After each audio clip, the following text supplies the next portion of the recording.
આપ સૌને બાપા સીતારામ। આજે આપણે કાકાના ઘરેથી ફરવા જવા માટે નીકળી ગયા હતા।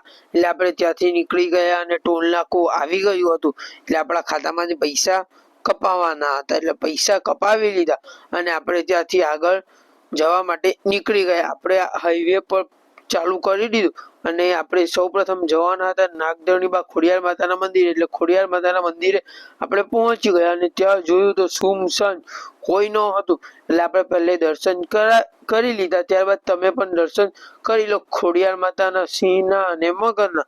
ત્યારબાદ ખોડિયાર માતાના દર્શન કરી લીધા અને આપણે તેમની ધજાના દર્શન કરવા પહોંચી ગયા। ત્યાંથી દર્શન કરીને આપણે ભંડારિયા બીજા કાકાના ઘરે મળવા જવાનું હતું, એટલે ભંડારિયા જવા નીકળી ગયા અને ત્યાં પહોંચી ગયા અને ત્યાં આજુબાજુ બધા સગાવાલાને મળી લીધું અને ત્યાંથી આપણે નીકળી ગયા સૌપ્રથમ ભગુડા જવા માટે, જ્યાં મોગલ માતાનું મંદિર છે। એટલે ત્યાં જવા માટે આપણે હાઈવે થી નીકળી ગયા અને હાઈવે ફૂલ ખાલી હતો, એટલે આપણે પણ સેન્ચુરી જેટલી વગાવી લીધી અને આપણે ત્યાંથી નીકળી ગયા અને રસ્તામાં ખૂબ મોટા મોટા પંખા આવતા હતા, એટલે આપણે પંખાનો એ પવન ખાઈ લીધો।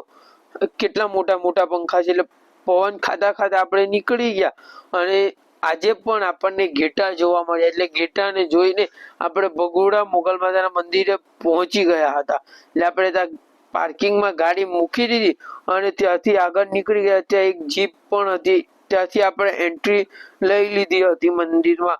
એટલે પછી આપણે દર્શન કરવા પહોંચી ગયા અને દર્શન પણ કરી લીધા।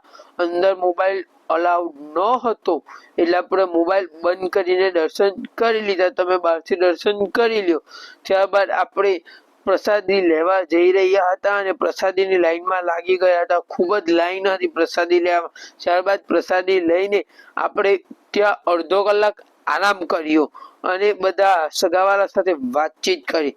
ત્યાંથી આપણે બહાર જવા નીકળી ગયા અને ત્યાં આટલા બધા ફોટા લટકાવેલા હતા અને આગળનો પાર્ટ જોવા માટે કન્ટિન્યુ રહો।